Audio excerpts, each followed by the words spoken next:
24 debate, France woke up to news that 3 Kurdish activists had been assassinated in the French capital. It comes as the beginning of talks between the jailed Kurdish leader Abdullah Öcalan and the Turkish government start to get underway. With us to talk about it, Kendal Nizan, president of the Kurdish Institute of Paris, where people have been gathering this Thursday. Also with us, former Le Monde correspondent in Turkey, who worked at UNESCO, political scientist Ali Kazansigil, director of the geopolitics review Anatoly, Dorothée Schmidt of the French International Relations Research Institute IFRI, and from London, blogger and political and security risk analyst Shwan Zoulan. Welcome back to all of you. For those just joining us, France often welcomes dissidents and exiles. In fact, you have to go back to 1991, though, and the assassination of the Shah's last prime minister, Shapur Bakhtiar, killed at his home in the Paris suburbs, to recall where there was a political assassination of this kind. Dorothée Schmidt, I want to pick up on a point that was made in part one by Shwan Zoulan, saying that he believes they were deliberately targeting women in this instance. Your thoughts on that? Well, that actually, it also struck me this morning when I saw the picture that there were 3 women, but it goes with the political tradition of the PKK, which was at the beginning a very, strictly Marxist-Leninist style kind of organization, which used to give prominent roles to women who were very active in the guerrilla. So I'm not sure it was done intentionally that they targeted women. I'm not familiar enough with the internal political culture of the movement to say that they wanted to go for such a sort of a communication act, if you want. If they wanted to be a testimony to the public, what would they want to show targeting women?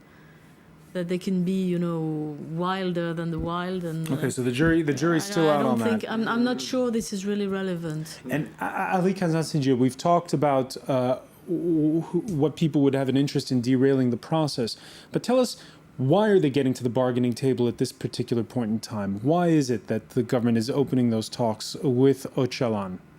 Well, from the Turkish side, there are several reasons for this.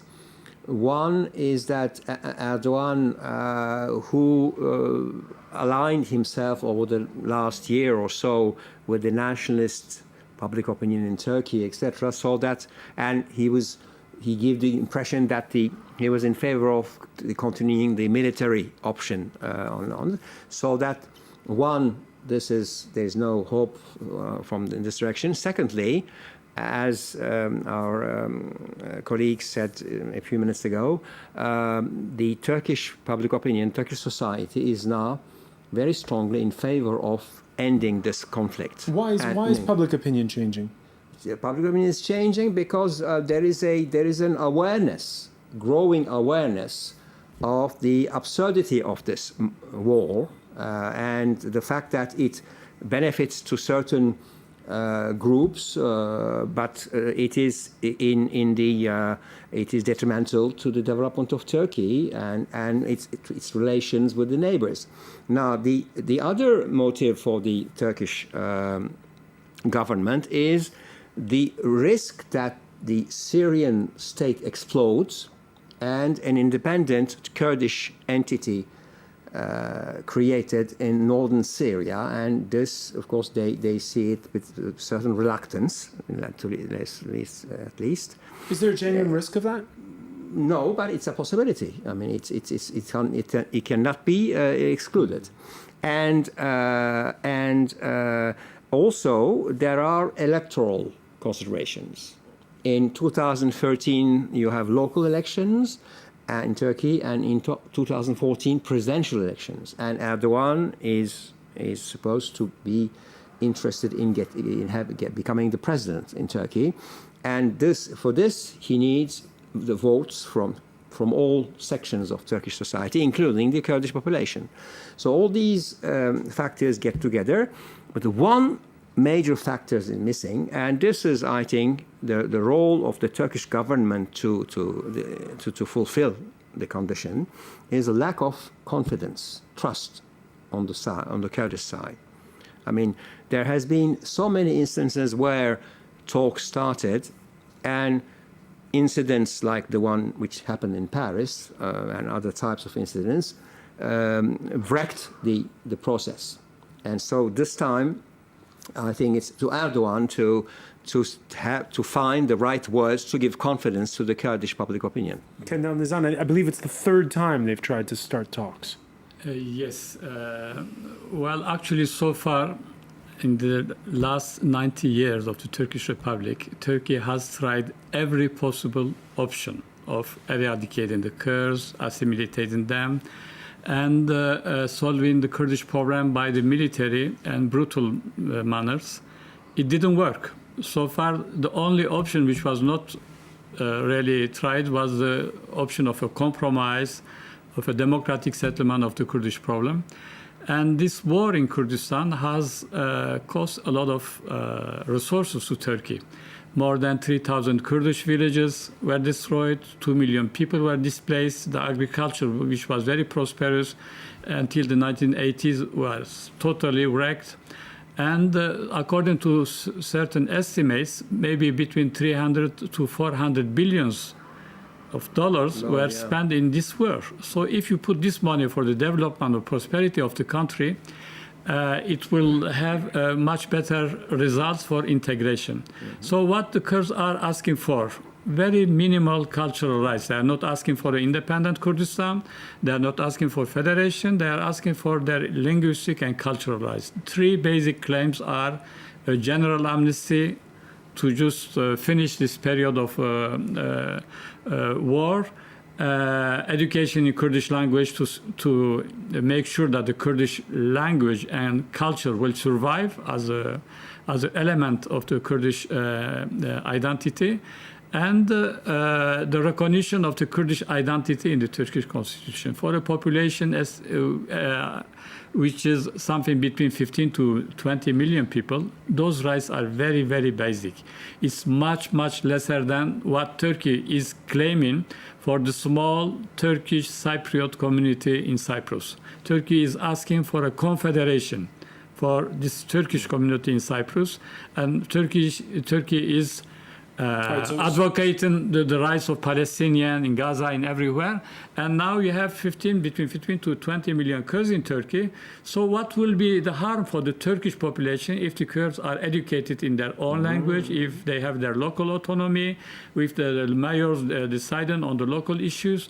That's not the end of the world, because 40% of the population of the world is so far governed by federal government. So this country are very strong, like Canada. So the arguments in favor of a solution are there. But Dowlate Schmidt, the problem is the conflict has gone on since 1984. Positions have become entrenched, and the PKK are not choir boys, from what I see. There are instances of first of all, it's an armed guerrilla movement. There's cases of extortion. There's all sorts of things. So some people in Turkish public opinion have a genuine reason here to be angry with the PKK. Yes, probably. But I was just thinking, watching the images of the demonstrations in Paris, I was just thinking about the prospects for the negotiation to move ahead in the coming weeks, and I'm quite actually pessimistic as regards the capacity of, under these circumstances, of Öcalan to show leadership for the whole Kurdish community. And I think from what has been leaked of the negotiations and the roadmap between the Turkish secret services and the PKK and Öcalan, I don't see very clearly what the Kurds get in return for what the Turks claim to have obtained, like disarmament, end of the war. And I don't see why the PKK at this stage should stop the war, because they're in a position of force. The balance of power is now moving into their favor with what's happening in Syria, where huge groups have taken over the parts of the border with Turkey. And they've managed to maintain a high level of operations inside Turkey. From last summer on, we had like around 300 people were killed, I guess, in incidents between the army and the PKK. So it would be, I think it's a little too optimistic to think that we will move ahead with smooth negotiation and that a big breakthrough has been done with this, pre-roadmap or potential roadmap that's been leaked to the Turkish press yesterday. Şwan Zulal, would it be a mistake of by the PKK to lay down its arms?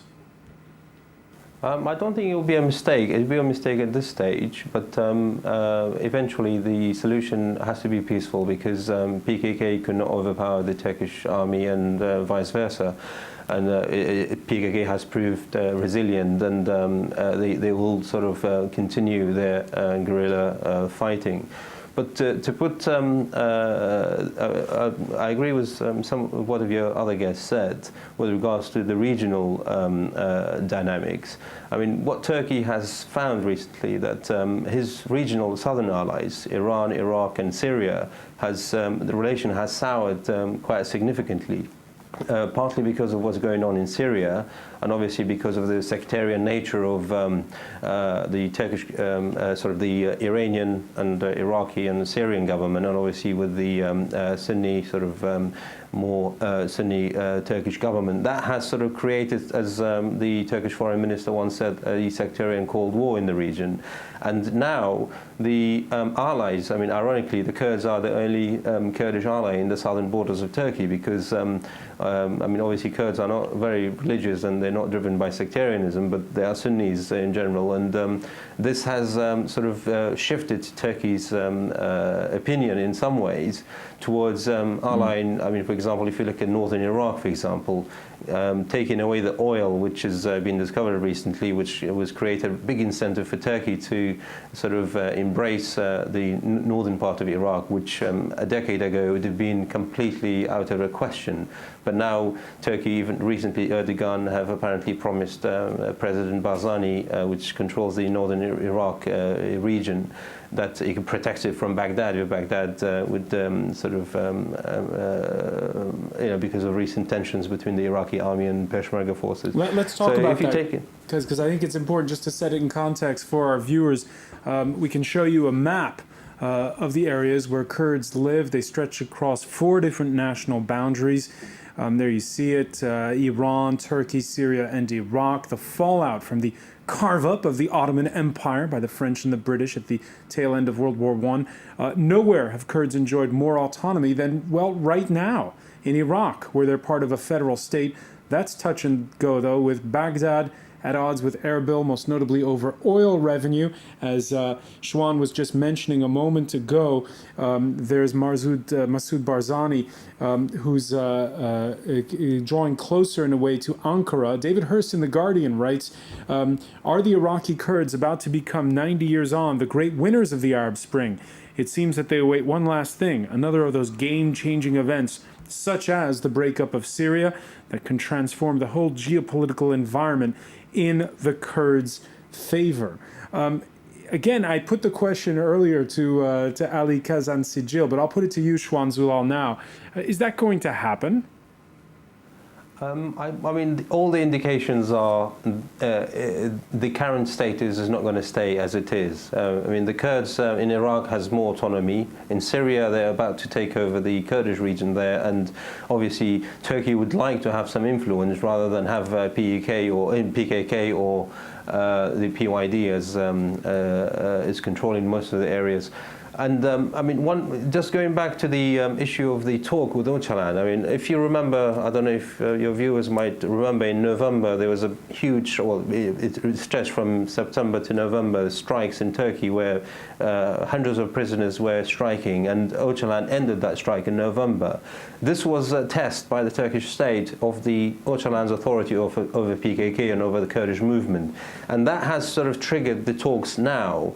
And I mean, obviously, if you look at the context, for Turkey, a leader which you can negotiate with, somebody like Öcalan, who has a great influence over the Kurds in Turkey and PKK, obviously, who is in captivity, is much easier to deal with, to negotiate with, than somebody like Karayalan, which currently runs the PKK military operation in northern Iraq. So if you put all these factors in the discussion, you get an idea why Turkey is approaching the Kurds and trying to sort of be involved in the process of inevitable process of emerging maybe a Kurdish state. I mean, the Kurdish state has been talked about for many years, and the Kurds in Iraq, Iran, Syria, and Turkey have struggled for that. I mean, obviously Turkey is a different question, because Turkey, the Turkish dynamic, obviously there has the largest Kurdish population, and the dynamics they're very different. But obviously, if you look at the Iraqi history, for example, the atrocities, the chemical weapons and genocide against the Kurds there, it triggered what happened in 1991, where the Kurdish autonomous region sort of separated from Iraq and it became a de facto government, and that has evolved, and now it sort of took on its own life, and it's very difficult for Turkey to sort of just dismiss it as it doesn't exist, which in the past they have, but now in the reality is, and obviously this brings the economic benefits. It's all changing. Dorothy Schmidt, what does your crystal ball tell you?